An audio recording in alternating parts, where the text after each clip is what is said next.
Hello, everyone. Today we are going to be going over the iPad that was provided to you earlier this week. We're going to talk about how to set it up, how to use it. Then we're going to talk about some of the techniques and the apps that you can use for instructional purposes with your classes. And then we're going to specifically talk about the Show Me app. Each of you was provided with a premium subscription for that app. So we're going to talk about why we chose that app and how you can actually use it with your students. So to start, you were given 3 things in your mailbox earlier this week. You were given an iPad case, an OtterBox. It came in this nice packaging. You were given an iPad with a charger. And you were given an Apple Pencil. So it came in a white box like this. All right. So let's talk about what you need to do first. First, you need to unbox everything. Whatever boxes it came in, you need to make sure that you take everything out. The most important thing to make sure you have all the pieces for is your Apple Pencil, because in your Apple Pencil, when we get the Apple products, typically we just take whatever it is out of the box and throw it away. The Apple Pencils actually give you little fidgets inside, like the instruction packet here.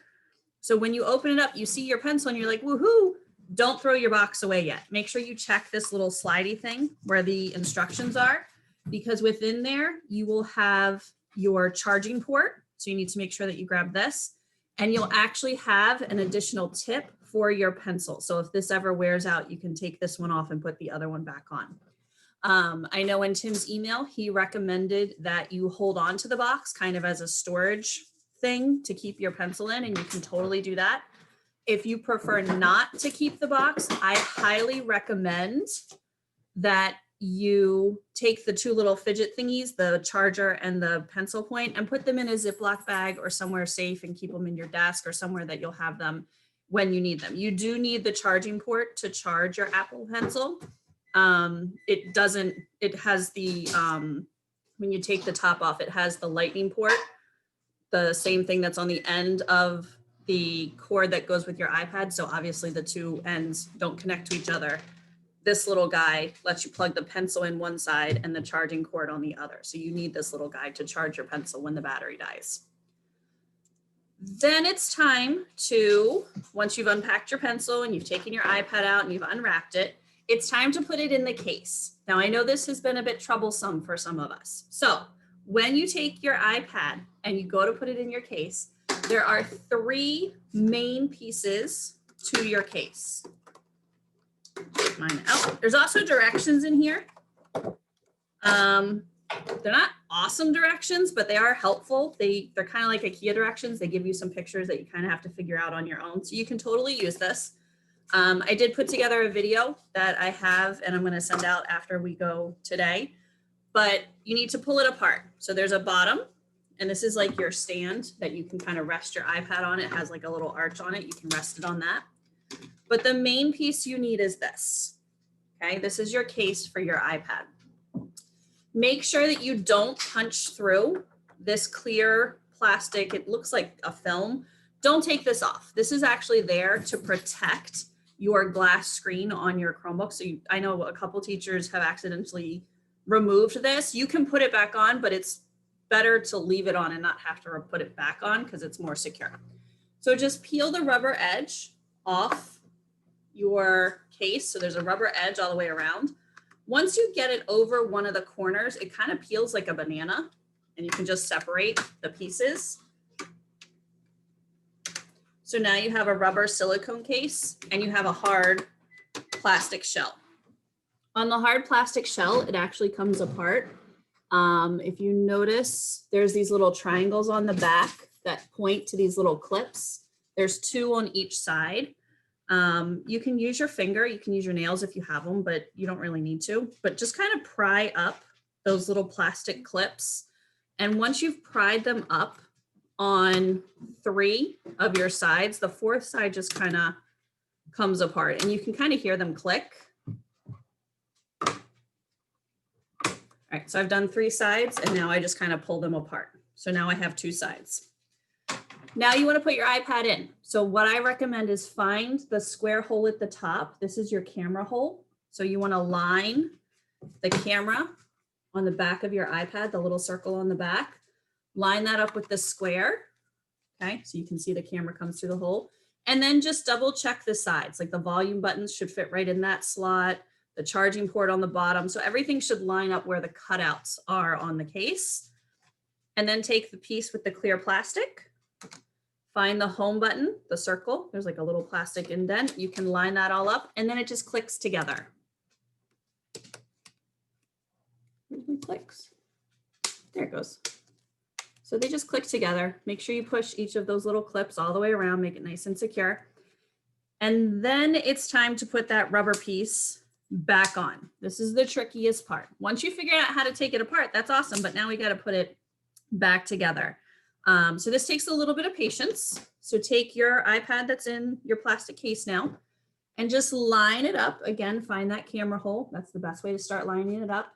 And fit the silicone back around the hard plastic shell. You do kind of have to lift it and kind of wrap it around to get it where it needs to be, to get all those little things poking through the holes on the silicone. And then once you have it all lined up, you'll notice that the silicone is not actually sitting in this groove. There's a groove where the plastic pieces come together. So you need to stretch the silicone into that groove, and I'll show you the difference. So if you see here, this is what it should look like. It should look like a tight seal. This is not sealed.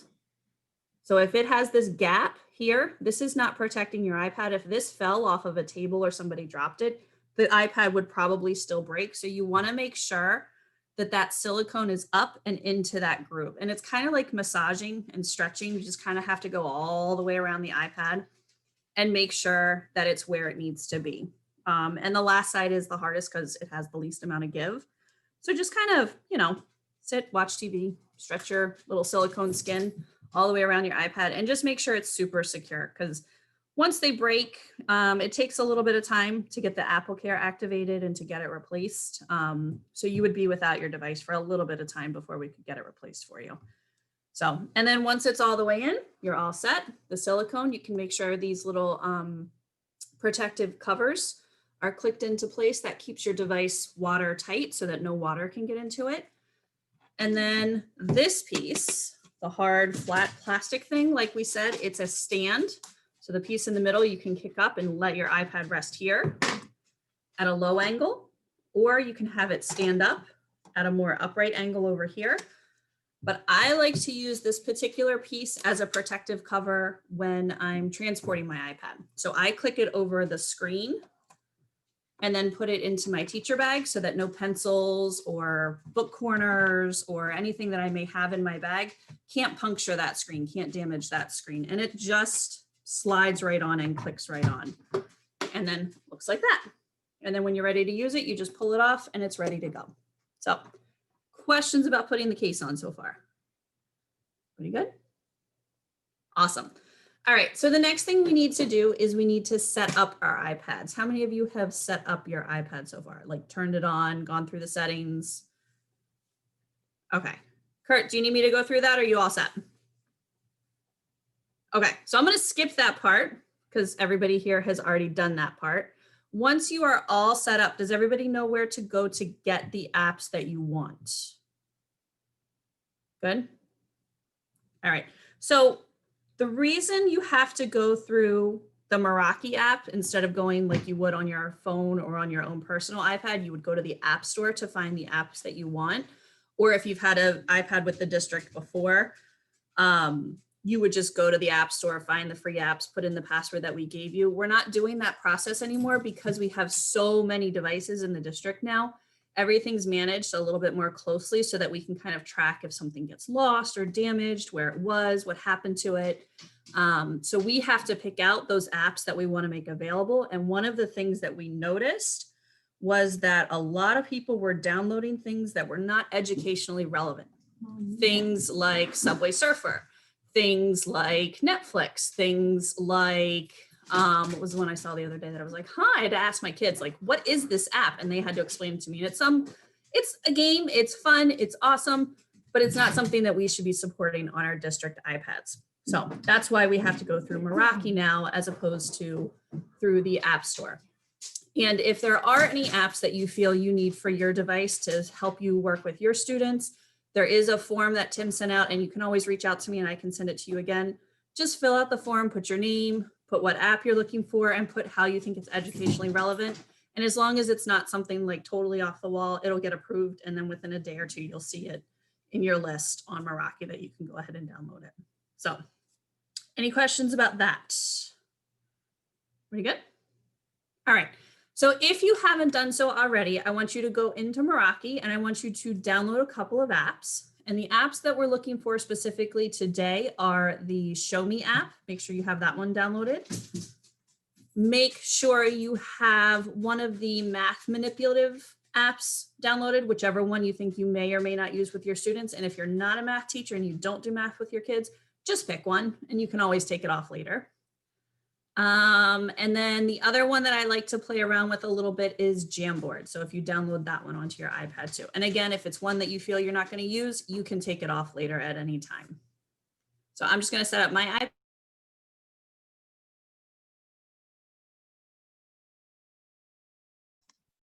Sarah, you're muted. I was telling my kid to take out the dog.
All right, so I am just going into Meraki to download those apps. I went through all of the questions at the beginning. Oh, and the other one, if you have time to download, if you haven't done so already, download Google Drive and Google Classroom, because those are going to be super helpful to you.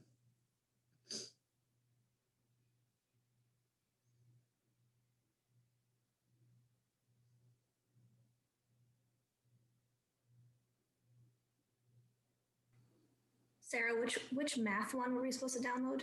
Like Any of them, whichever one you like. I downloaded the one with the 10 frames, but it's totally up to you.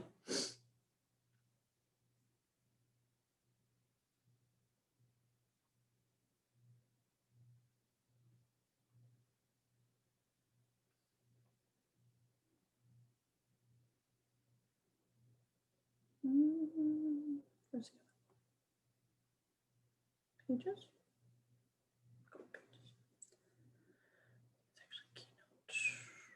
Okay.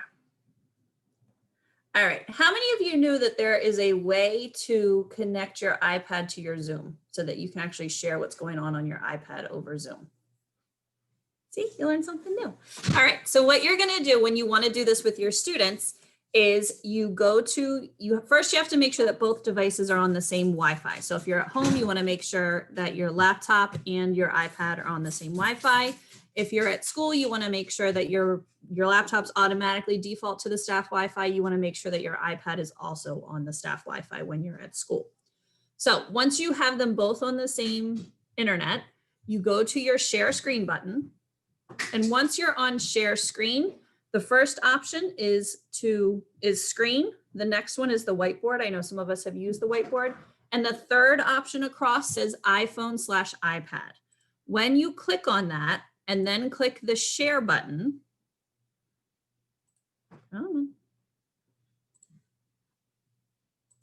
it may ask you to install a plugin if this is the first time you've done it. So just click install the plugin. It takes about 10 seconds. Mine's doing it right now because I haven't done it on this computer. I've done it on a different computer. So this is about the time that it takes to install that plugin.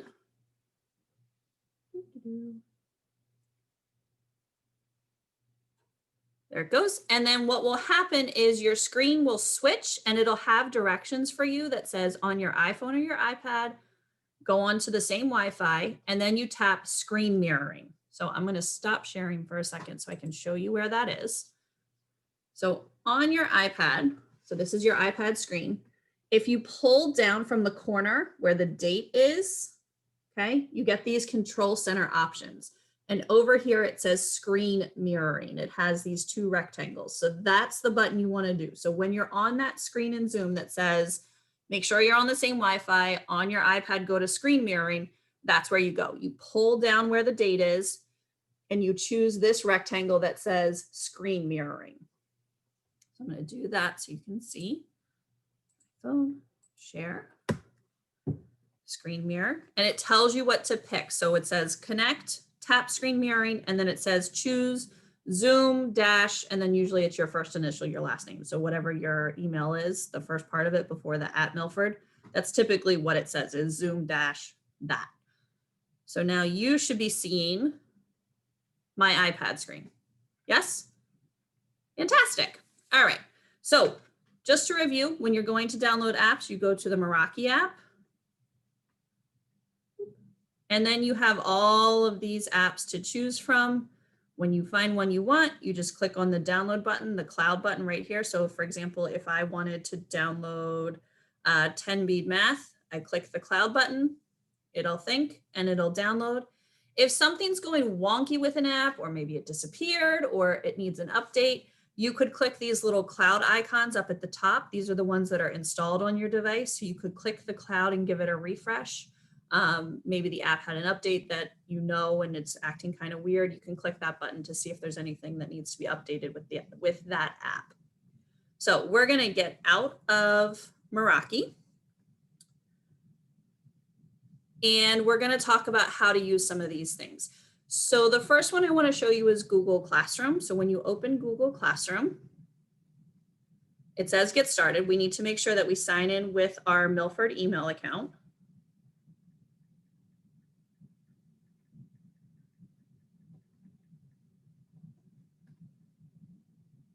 Password.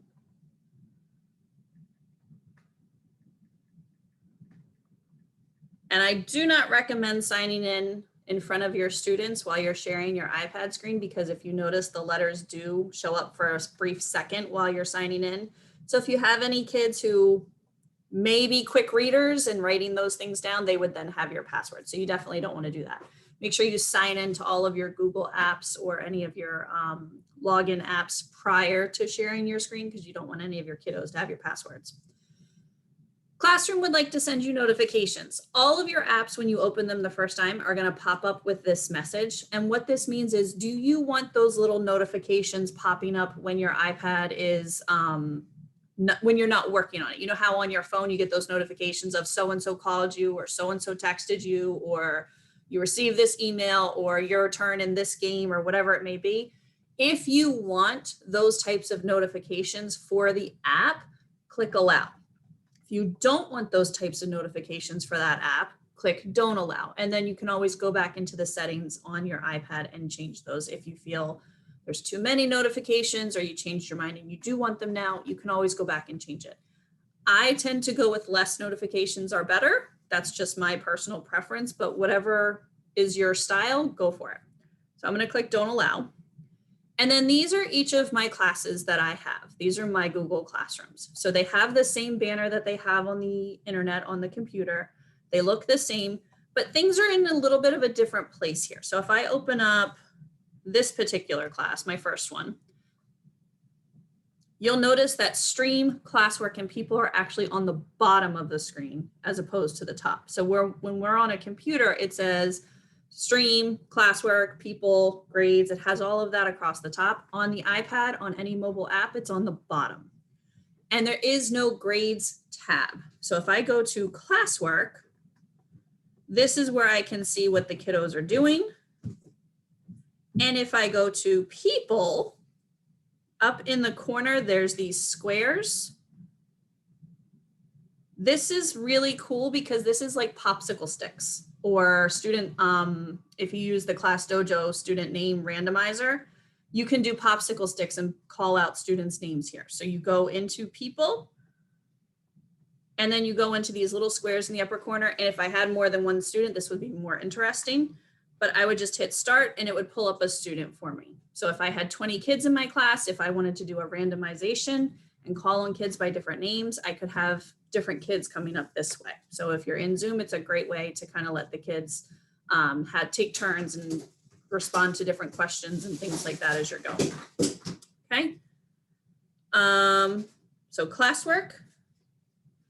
I can click into assignments here. I can see the student assignments over here on the side, which is really nice. I can give them grades here just like I can. The only thing that I don't have the same access to is the grade book. So I don't have the grade book built into the app. I have to go back to my computer to work on the grade book. I can give grades here, but I don't have the same view as when I'm in the Google Classroom gradebook on the computer. Questions? Pretty good. Just making my little gallery view a little bigger. All right. So if I want to work with a student, for example, that's missing. Let's find one she actually turned in. Tell me about you. So this particular student did a writing piece where she told me about herself. I can open up this piece of writing right here on the iPad. Here it is. And if I want to, I can actually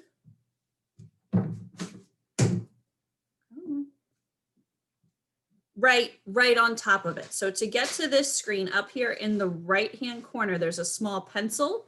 When I click on that pencil, the screen goes dark for a second, it pulls up her writing, and you'll notice there's these drawing tools on the bottom of the screen. So when you're on the computer, you don't have these options. You can make comments, you can type on the student's document and give them feedback. But on the app, the really nice thing is I can choose a pen, I can choose a color, and I can write directly on her work or his work as I would with a pen in the classroom if it was a piece of paper that got turned into me, right? So after I've done this, I then hit the save button in the upper corner and it turns that work into a PDF. I then X out of it. And then here it says edited, Jane student, tell me about you. This is that PDF that was created. So now there's two files. There's the Google Doc that the student created and attached to the assignment. And then there's the edited PDF, which is how I wrote on the document. So another great thing about this is if you have any students who are turning in work, you provide feedback in a grade, you send it back to them because that's how they see their grade and their feedback. And then they make changes to it and edit it and send it back in saying, I didn't do that. This alleviates that problem because you have a PDF version of the work in that moment of how it was submitted to you and the feedback that you provided for that student. Can they still go in the Google Doc and make the changes that you recommended? Absolutely. You can then reopen that file and give additional feedback to that student. So it's kind of a feedback loop, but it provides a concrete picture in time of what that student's work looked like at that particular moment when you provided the feedback. Questions? Everybody good? And you can do this with Google Docs, you can do this with slides, you can do it with PDFs if you've assigned a PDF and they're using the read and write extension or Cami. You can do that. They can turn it in and the process would be the same. You would click on the button, you would open it up, you would write on it, and it would make a new version of the file to send back to the students. Okay. So that's Google Classroom. So we're gonna hop out of this app, and when you're getting in and out of apps, to get out of an app and go back to choose a new one, you simply click the home button. Okay, so now I'm back on my app screen. I can pick whatever I want. This time we are going to use one of the math manipulative apps. So I'm gonna open one of those up. These are totally free. They don't require any type of sign in. When you get to this information screen, you can just hit the X in the upper corner, and there's lots of these in there. I kind of throw them all in there because some of them are really cool, and you don't necessarily have to use them just for math. They might be just hands-on manipulatives that could apply themselves to a different area. So they're really nice to use. So up here on the top, there's a question mark that tells you how this app works. So it'll show you what to do. And then the gear is your settings button. So this shows you what kind of question you're going to be doing. So this is a great way for the students to practice their skills. They can do dictation to you, and they can tell you where they want the different things to go. So I know sometimes we want the students to go up to the board and we want them to drag things around. We recently learned that the remote control option is not always available to the kids, so you can't always give them remote control. But a great way for students, particularly some of our EL students, to get some of that speaking practice is to give directions to the teacher. Be like, Mrs. Duart, I want you to put 2 yellow circles in the grid. And Mrs. Duart might go, oh, okay, right here and right here. No, they need to touch the blue one. So having the students have that opportunity to voice what they want you to do, to give the teacher direction, or the TA or whoever's leading the particular class and sharing their screen, it gives them an opportunity to perfect their oral language, which is something that we need to make sure we're providing our students during their remote times. So these apps are great. Like I said, there's lots of different ones. There's number line ones, base 10 ones. Even though they are math apps, a lot of them you can find different uses for them. Like these could be doing arrays, or making pointillism type pictures or something like that. Maybe you wanted them to do different things with them. So even though the question says how many more to make 10, you can use it for something else too. Okay. Questions about these types of apps? And there's lots of these out there. There's writing apps, there's art apps, there's all kinds of things that you can use to just basically share your screen to demonstrate something for your kiddos. All right. Let's jump into, we'll do Jamboard next. How many of you have used Jamboard with your kiddos on the computer? It's great, right? The one drawback to Jamboard that I've heard people say is that kids can delete each other's stuff, and there's no real way to see who deleted what. There's not really much we can do about that. So the nice thing about Jamboard on the iPad is that you can write with your finger or your Apple Pencil if you're using your Apple Pencil. And the really nice thing about it is if you go into this pen icon over here on the side, and you go down to assistive drawing tools, you have the option to do magic text, magic shapes, or magic pictures. And what this means is Google is using their algorithm to try and figure out what you're either writing, drawing, or what shape you're looking for. So if I did magic shapes, and it shows you an example of what it does, and I said, boop, boop, boop, boop, Google goes, oh, you're trying to make a square. And it lines up my square for me. It perfects my angles. It does everything I want to do. And then I can use the options to rotate it, change the color, make the border bigger, things like that. If I wanted to use magic drawing, again, it gives me an example down here with a little picture of the cat. I can start drawing. And there's my clunky tree. And then it gives me options of different trees down here that I can choose to say, oh, actually, I was trying to make a flower. And it'll put that flower in there for me. And I can make it bigger, smaller, rotate it, and now it's part of my picture as well. The same thing happens with text. So a lot of times when we're writing, similar to when most of us got our interactive projectors, we notice that our handwriting on the board isn't as pretty as our handwriting is on a piece of paper. So what Jamboard does is it takes that kind of clunky text that we're writing with our finger or our pen, and it turns it into nice, typed out letters and words.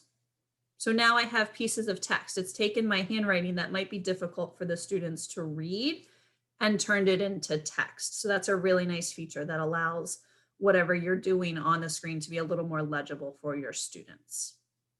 And then there's other tools in here too.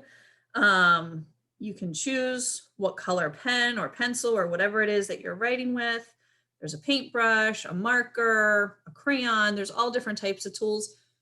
My best suggestion is if you haven't used this yet with your students, but it's something that you're interested in, give them an opportunity to play with it. Give yourself an opportunity to play with it. Open the app up one night, just kind of sit and doodle around with it, erase things, try the different features. You can't break it. Worst case is you're going to delete whatever it is that you just did or whatever it is you just made. So if I don't like anything about this particular one, I can use the back arrow. Here's that Jamboard I just made. And I can delete it over here in the corner on the 3 dots. So I can click remove. It's gone. It doesn't exist anymore. So take the time to play around with it, get familiar with the tools. The interface is a little different. There's not quite as many options as there are when you use the laptop desktop version, but the nice piece is that you can use the Apple Pencil and your finger directly on the screen to write and draw and indicate things for the students. Okay. Questions about Jamboard? All right. The other thing you may have noticed when I opened up Jamboard, across the bottom, it pulled up my Milford email address because I used it to sign into Google Classroom. Once you've signed into one of the Google apps, whether it's Classroom, Drive, Jamboard, whichever one you sign into first, it tends to pull up your account in each of them as you open them for the first time. So if you're using your school account, it will say, are you Sarah? Are you Sarah? Are you Sarah? And you just say either yes or no. And if you're planning to use a different account, you just log in with that different account and then you can use it on that app as well. All right. The next app I want to show you is the Show Me app. Okay. So Show Me works really well with your Apple Pencil. It's going to ask the first time, do you want to use Bluetooth? And the answer is okay. And would you like notifications? Again, personal preference. Do you want those little pop-up messages when things are created or things are added to your account? I don't like those, so I do not allow, but it's totally up to you. And it basically opens up a blank canvas, similar to how Google Jamboard opened up. It's totally blank. You have your tools across the top.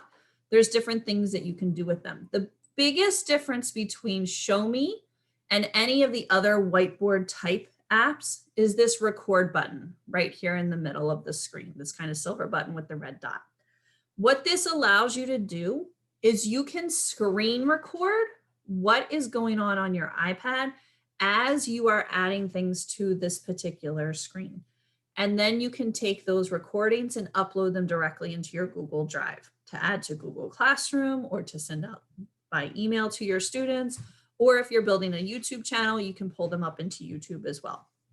But you can sit here and give a lesson on how the different teams are laid out when you're playing soccer. Like you have your offensive line, you have your midfielders, you have your defensemen. You might be drawing different shapes here on the screen. Okay, you have your 3 offensive, your 2 mids. You got this, and then you got your goalie here on the back, right? Oops. So this might be what you're drawing for your kids. You could be recording this as you're drawing it and talking about what each position on the field is supposed to be doing during the game. So you would use this record button. There we go. And it's actually recording what I'm saying as I'm adding different things onto the drawing. I might be saying, okay, now it's time for the midfielder to go up and the defensive man wants to make sure they move over and cover the goal and do all of these different things. So whatever I'm doing on the screen and whatever I'm saying, it's recording. And then when I'm done, I can hit pause. And if there's more that I want to add, I hit the button again and it'll keep going for me. So I might pause it, think, oh, I want to add, the spectators over here on the side or, whatever it may be, or I want to show that the other team is coming in and they're over here and I want that to just show up. I don't want the students to have to watch me draw it.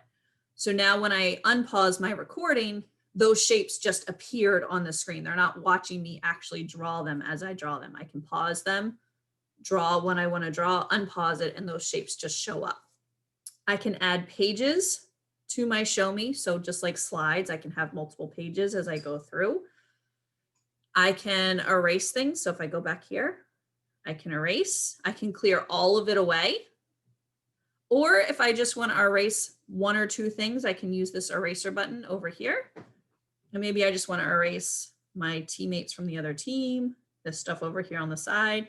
But if I want to start totally fresh, the best button to use here is the clear button, and it takes everything off of the screen. You can also insert different items, and you'll notice that it did pause when I went to insert this because it doesn't want to record as you're pulling things from your different locations. But I can take a photo. So if I want to take a photo and whoops, here's my kitchen. I'm going to use that one. And I can throw that up into my show me. I might want to crop it. I don't want to have all this stuff in the bottom here. And now I can resize it. I can drag it around. I can rotate it if it's facing the wrong way. I can put it on top of stuff. I can put it behind stuff. And then when I click this done button, now it's part of my show me and it's here and I can add text around it. Or I could say, who can find the coffee maker? And the student, we would come in here and we talk about the different parts that are in my kitchen or whatever it may be, right? So this is how you can add pictures into your show me. You can also add files. You can change, you can, if you have slides that are already made for something, you can pull those in here and use them as part of your show me to go through with your student. And then you can record as you go through the slides and show them to the students and what you're talking about while you're discussing each of the particular slides. The other thing that's really nice are the backgrounds. So if you do choose background, you have all these different choices. I do not recommend, I was playing with this last night and I thought it was really cool. It's like, oh, you can do a chalkboard. Like it'll be like an old school chalkboard. There are not tons. I mean, there's a lot of color choices. I was looking for like a white. There is no white.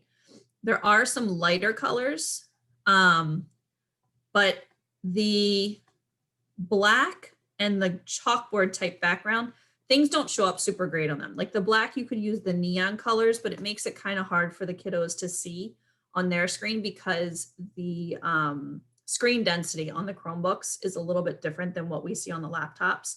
So if you've ever sat next to a kiddo while they were on a Zoom, you'll notice that their screen might look a little different than yours, just color saturation wise.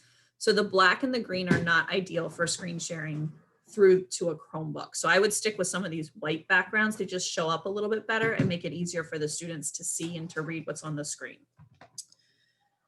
There are handwriting lines, as you see in the second row. There's just the basic blue lines across the street, and then there's the triple lines, the blue, the red, so that the kids can see. So for example, there's the old school handwriting lines.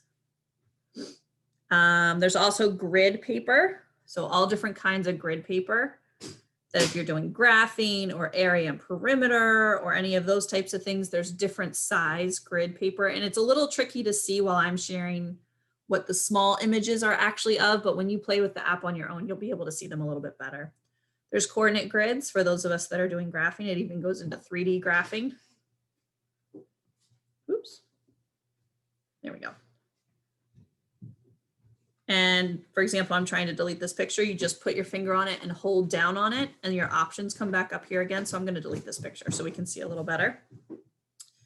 And then I don't think we have any music teachers here with us today, but there are all of these different music note papers here. So if you're doing music notes, you can put those up there as well and actually draw the notes into the different lines and where they go.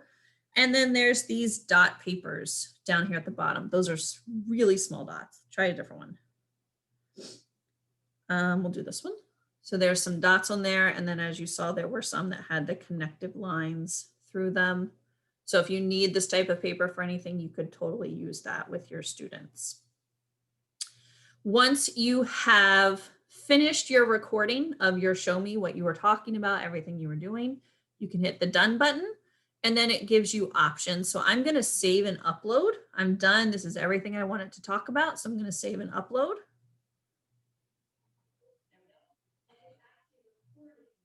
And it does a preview for you so you can check yourself. You can change the audio. So if you're sitting there listening to yourself and going, Oh my goodness, I was so off task and nothing was what I wanted to talk about. When you're on that screen, you can actually go in and re-record, like dub your video. You can re-record what you're saying so that if, you know, Bobby had a ton of static in the background that was coming through, or if you're at home teaching and your dog goes off for like 20 minutes, you can re-record your whole voiceover and change the voiceover of your lesson, which is a nice thing to do sometimes because we all get flustered or something goes wrong and it's not what you want to be recording and uploading into Google Classroom. So you can change that. And then you just give it a name. Click next. It says, do you want to give it a topic? I'll give it a other topic. Okay. And I am done adding topics. It shows this, so I want to make sure that I log in. Oops. Continue. Again, have this already logged in before you're with your students so they don't see the brief second of your password.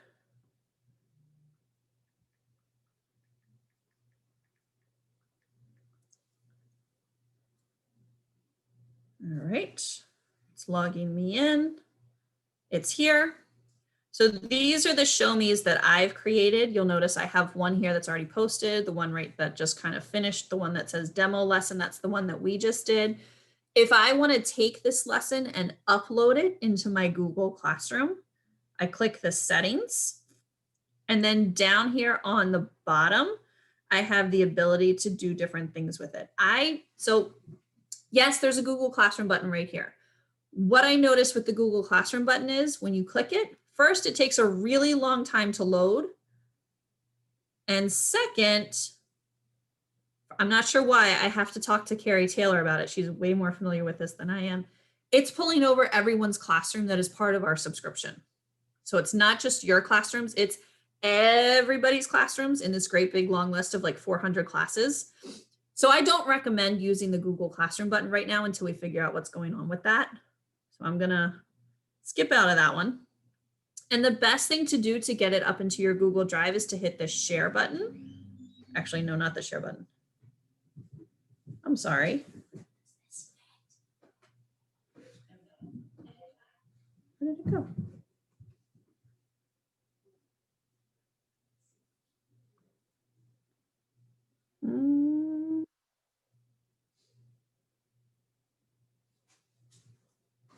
Hold on, I'm sorry. I just did this yesterday. There is a way to get it to go directly up into your Google Drive. I have to figure out where that button is. And the other really nice thing about Show Me, if you're logged into your account, up here on the top, you see different things. You can create groups of students. You can create courses. Show Me does work on a laptop. It's built for mobile devices, tablets and phones and things like that. So it's better in an app, but it does work on a computer. So you could totally do Show Me's and send them to your students and have them watch them through here. They don't have to watch them through Show Me. They can just watch them off the internet or off YouTube if you are building that YouTube channel. But up here where it says Explore, you can see different things that have been created by different teachers. So we have 2 art teachers in here. If I click art, it shows me different lessons that people have already made and already recorded. So you could open them up, preview them, make sure they're what you're looking for, and then you could actually use them and share them with your students. So if you're looking for something about 1-point perspective, or if you're looking for, you know, just a quick how to draw an elephant or a T-Rex or just some kind of fun little drawing, you could open these up, take a look at them. And if you like them, you can use them with your students as well. Okay. Questions about Show Me? Adrian, what's up? You know what? I'm trying to play around with it at home, and I opened up my pen and it's been plugged in. I'm trying to get the Bluetooth to just connect to the iPad, and it's not like discoverable. I don't know. So on your iPad, did you make sure the Bluetooth is turned on? Yeah. All right, so then take your pen, I'm gonna stop sharing my screen because it makes me wicked small. All right, so take your pen, take the top off so that you have the little metal piece. And that actually goes directly into the iPad. Okay. See if that works. A message should pop up on your screen saying, do you want to pair your pencil? No, got it. All right. It takes a second. Yeah. Okay. And then you just hit pair and then you're all set to go. And the really nice thing is you don't have to pair it every time you use it. And it doesn't, if I remember correctly, it doesn't like, you know how if you're using Bluetooth headphones, it like Yeah. uses the Bluetooth. You can use Bluetooth headphones and your pencil at the same time, which is nice. But like if you're done working for the night and you are ready to go the next morning, you don't have to repair. Like it should stay paired until the pencil needs to be charged. If the pencil needs to be charged, you might have to repair it then. I don't know if this is a silly question, but when you plug it in and charge it, how long does it last?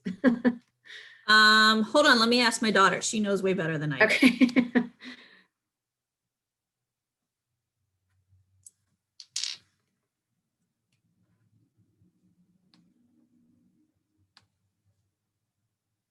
Or like, you know how in Bluetooth with your iPhone, it'll show you how much charge you have left. If there's a way on this iPad, I can see that. All right, so I don't think there's a way to see it on the iPad, like how much battery power is left or anything like that. She uses it for digital drawing on the iPad. And so if she sits and draws for like 2 or 3 hours, it needs to recharge. But just like occasional use, it should last a day or two. Like if you're just using it, you know, every once in a while. But if you're sitting there and like writing for constantly like 2 or 3 hours, you'll need to charge it every couple hours. Cool, thank you. Yep. Sarah, how do you know when Yeah. it needs to be, how do you know when it needs to be charged? Does it flash or anything, or no? Just No, I periodically think it charge just it? stops like working. Like if it starts getting like skippy and not being Okay. real cohesive and identified, then just it's better to charge it. Okay.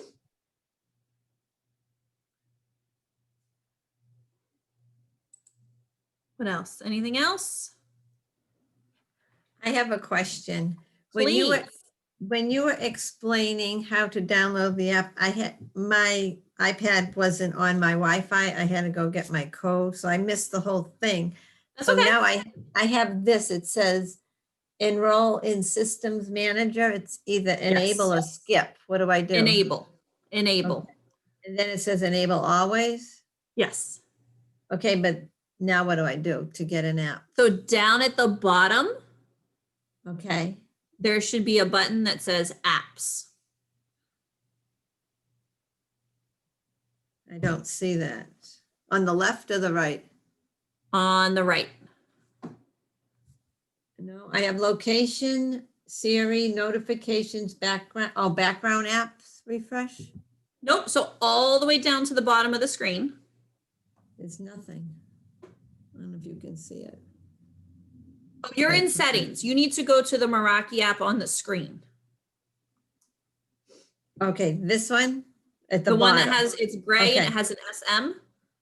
Okay, and now it still says enable again. So Hit do that enable. again. Yep. Okay, And then now- down on the, it yep. brings me to settings. So it must not be enabled in your settings. If you, hold on, I'm going to make you bigger on my screen so I can see what you're seeing. I'm sorry, you're getting a glare. All right. No, that's okay. So you can get out of that one, go out of that one, hit the home button, Okay, go back to the Meraki app. And this time when it says enable, do the no choice. We'll fix it in okay, school tomorrow. skip. Yep, Okay, I hit skip and nothing happened. that's fine. What does that say?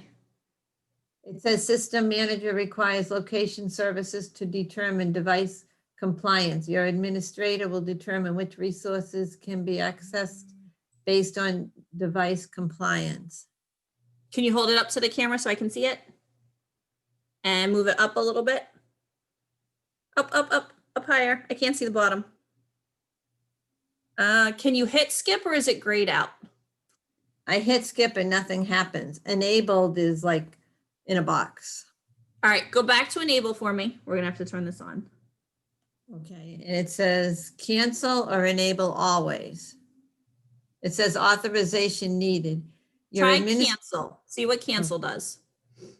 Okay, brought me to this, which is, it Okay, says, on the bottom, there should be a button that says apps. yes, okay. Click All right. apps. And now I have these. Now you can I- download whatever you want from that list. Okay, okay, thank you. I'm sorry no I missed problem. all that. No Sarah, problem. I did the same thing actually. So I have like all, like my status is Uh-huh. connected, enrolled, compliant, but it has like an X for location. Okay, so just that come see fine, me or- tomorrow and we'll fix it tomorrow Okay. because all that means is that we have to go into the settings of the iPad itself and just turn on the location services there. Okay. Yeah, I was trying to play with it, but I didn't know Don't what I worry was about doing. it. It's not the easiest. And there thing was to like figure out. there was no like do location, Yeah. like normally on my phone. So I'm like, Is it a problem because I'm home and not in school? Nope. Oh, Nope, okay, it's fine. okay, thank you. What else, guys?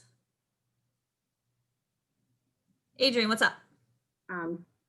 I was just playing around with it and I just looked at one of like the little show me videos. Yep. You recommend just copying the link and then dropping it into like the classwork, like under like, I don't know, it's not assignments, but making a document that's sharing material and then just dropping it as a link. Is that what? You can teachers mostly totally do that. Yep, you can do it that way. If you like it, I think there's a way to make a copy of it and like that way you can own it and kind of adjust it and add to Okay. it or with it. But if you I'll like check it it out. the way that it is, just take the link and you can drop it into an announcement. You can drop it into a material. You can just do in Google Classroom, you can do the add button and just add a link and put it in that way. So you can do it that way. Or if you want to build a document of just resources that you share with one another, you can do it that way too. Okay. What else? Anything? Yeah. Sorry. Where do you find the form? You talked at the beginning about like a form if there were any apps that we did have an interest in that weren't on Yeah. that like that list. Yeah. Where is that format? Is that something that's just like on the daily mails from Tim? I don't think it's on Tim's email, but what I'll do is at least for this, I'll drop it in the chat so you can have it there. And then if you ever have anything that comes up and you're like, oh, I really want to use this app, you can always just reach out to me in email and then I will send it to you and then you can fill it out there. Okay, thank you.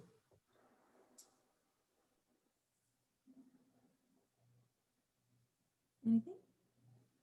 Oh, if you want to change the appearance of your iPad, maybe you want to change the wallpaper or the lock screen, or you want to change your passcode or any of those kinds of things. If you go into your iPad, I'll share my iPad again. Screen mirror. There we go. All right, so if you go into your settings app,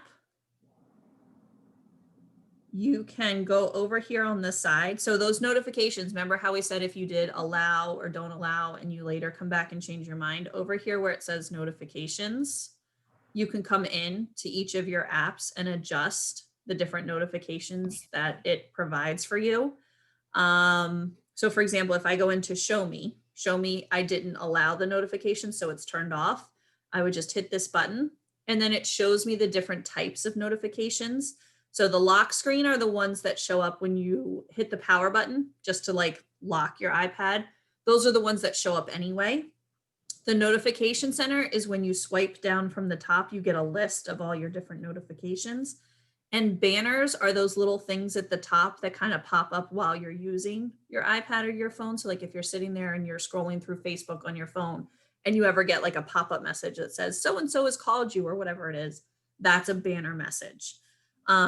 You can decide whether the notification plays a sound or not. And you can also decide if the notification has badges. And what badges are, if you notice, I have this red number 1 next to the settings. And next to Meraki, I have the 117.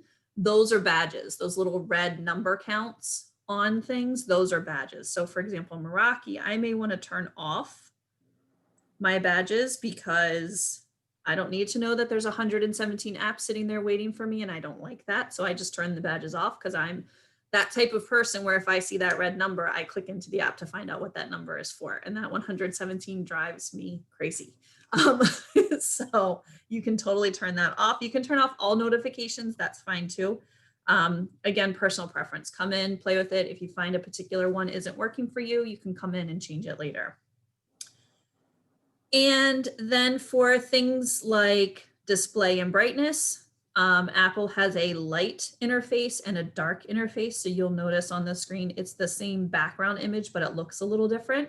You can say, I always want it to be light. I always want it to be dark. If you turn on this automatic, it adjusts based on the sunrise and sunset times. So it'll adjust to light and dark for you. Or if you just like the light one, you can leave it light all the time. You can adjust the brightness of your screen. You can adjust how frequently your screen kind of auto locks itself. You know how we do the power save on your laptop. A lot of people like to take it off the 5 minutes and make it longer so that they don't have to keep putting their password in. That's what the auto lock is on the iPad. So after 2 minutes, your iPad basically goes to sleep, and to get back into it, you would need to put your password back in. You can adjust your home screen. It defaults to the smaller apps, but if you like the old school bigger apps, you can totally switch that over, and your app icons themselves will be larger if you like that. The wallpaper, the background images. So this is what mine is right now. If I want something else, I go to choose a new one. They have different ones. These are dynamic. They shift as your screen, as your iPad tilts or moves, the pictures actually kind of move around a little bit. It does use more battery power. So if that's a concern for you, you don't want to choose something dynamic, you want to choose a still. And it shows you what it looks like in light and dark. So you can pick whichever one you want. So if you like any of those, feel free to change it. And you can make it your lock screen photo. So the one when you have to put in your password. You can also make it your wallpaper, which is what you see behind all of your apps. If you need to change your passcode, or if you want to use the finger identification, you can do that here. I don't think the finger identification works with the plastic cover from our case. So if you set that up, it might be something you want to turn off, because obviously we don't want to be taking our iPad in and out of our case all the time. It kind of should stay in the case. So I don't think fingerprint ID works real well with the plastic cover, but you could change your passcode. Like if you didn't set one up in the beginning and you want one now, or if you set it up, but you want to change it to something else, you can do that on this screen as well. And that's pretty much it here. You can change some of the settings regarding specific apps. Safari, you can change which search engine you use. It defaults to Google, but if you prefer something else like DuckDuckGo, you could turn that on here. You can adjust your camera if it makes that kind of different default settings and things like that if you use your camera a lot. So you can click into these different apps. Honestly, you can't break anything. You can't screw anything up that I can't come behind you and fix for you. So go in here, play around, make it your own, make it the most comfortable for you to use, whatever you need to use for teaching. And if something gets really wonky and messed up, send me an email and we'll fix it. It's not that big of a deal, I promise.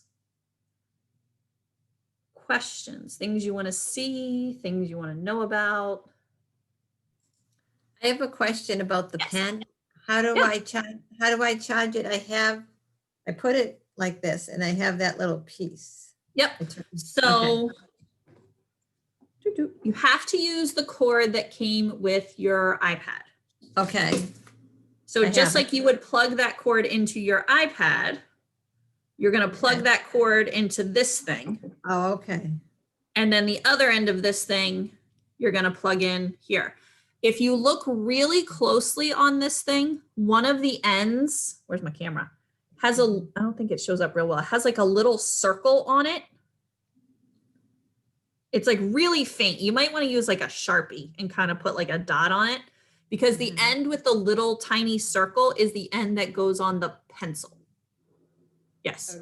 Because otherwise it doesn't fit, Okay. I think. Oh, might the be right. circle over here at the bottom, a little, okay. That's loose. So the circle goes on the pencil side, because if Okay. you try to plug the charger into the circle side, it doesn't fit. It doesn't stay. Okay, and then this goes where? Into the pen? And the other side, and then plug it into the wall. Oh, okay, the wall. Yeah. Okay, thank you. Okay?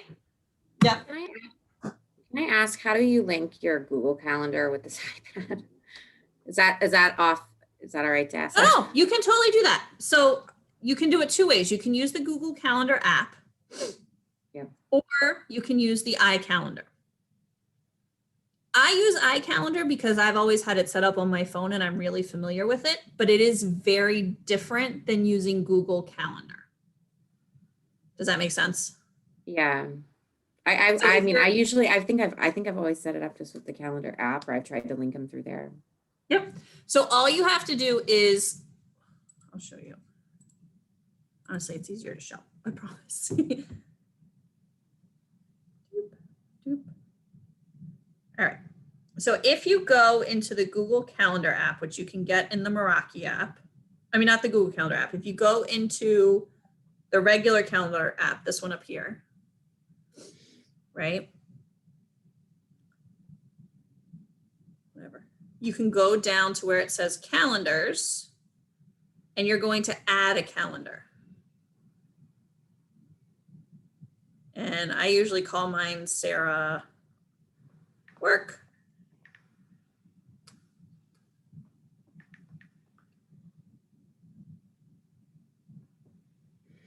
And then you can start adding things on here. But if you want to pull over the one that's connected to your account, you have to do that in settings.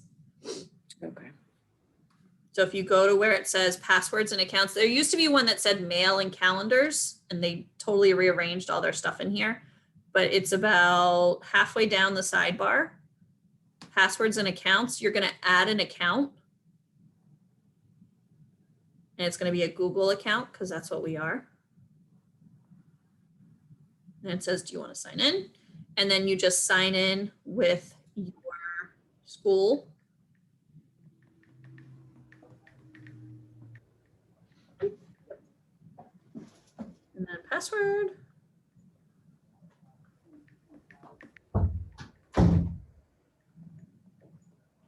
And it'll say, what do you want to bring over? So if you want to do your email through the Apple Mail app, you can do that. If you don't, you can turn that off and then just use the Gmail app. Your Okay. contacts, if you want to bring them over, you can, and your calendar. So if you want to use the Apple calendar, the iCal, you want to make sure that that option is turned on. And then you hit save at the top. And it might take a little bit of time depending on how much you have in your calendar. But you'll see my calendar button is spinning down here on the bottom. It's thinking. But now all of my Woodland calendars are in here. All Yeah, of the it's already room. loaded. Perfect. Yeah. Thank you. So depending on how many events you have in there, it might take a little bit longer. And then, like, for example, if you don't need the amphitheater calendar, you can just uncheck it. If you don't need the common project area, so you can go through and turn off the ones that you don't need to see all the time, all those like shared calendars we have in the building.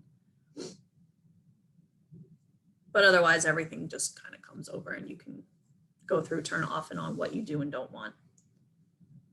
And same thing with your email. If you have that email toggle turned on, now if you go to the mail button, the blue envelope on the bottom, I now have my Google school email coming in through the mail app. You can also use the Gmail app. You don't have to use the Apple Mail app. Because the one thing to keep in mind is that the Apple Calendar app and the Apple Mail app do not have the full functionality of the Google Calendar and the Google Gmail app. There's more things that you can do in the Google apps as opposed to the Apple apps. The Apple apps are just there. They kind of make things a little bit more streamlined. You can have 4 or 5 email accounts connected into your Apple Mail app and you can jump between the different ones. And the same thing for your calendar. You can pull in your personal calendar, your school calendar, your this calendar. They all get meshed together and you can jump back and forth between them. Anything else, guys? Sarah, really quick, the location service thing, I found it, Yep. but I want to make sure like I'm like it. So on the Meraki app, like it's good. I have the green check. Yep. When I click on the location, like, or the do I do like always? Mhm. Like Always is best. So always. Okay. Yep, for that one. And then there was like if I go to system services, there's Uh-huh. like do I need all of them on green? Like all of them checked? Or is there like specific things I should have not on there? Where'd you go, love? Privacy.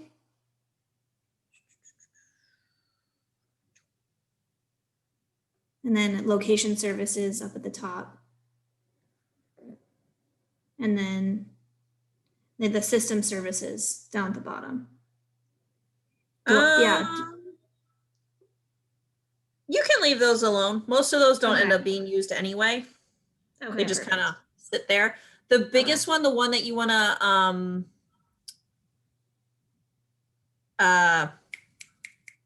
make sure is turned on, location-based alerts. That's where you get like the Okay. Amber alerts, hurricane alerts, all those Mhm. kinds of things. Those are nice to have. Okay. But most of the other ones don't apply to us specifically. Yeah, Thank I'm you. looking at these. Most of these don't matter. Okay. You can just leave them on because the settings that we have as a district, like that first screen that came up and said your iPad is managed by Milford Public Mhm. Schools, our settings that we put into place override a lot of that anyway. Okay. Thank you. Yep. Anything else? You sure? Oh, one other thing. If you lock yourself out of your iPad, if you forget your passcode, if you forget your Apple ID password, if you forget any of that stuff, email me or put in a help desk ticket and we will get that resolved for you. We can control and reset all of that on our end through our Apple dashboard. So you can put in a help desk ticket. If it's an immediate need, like you're getting ready to go into class and you locked yourself out of your iPad, just shoot me a quick email. It is something that myself and Kevin Cullen can both do.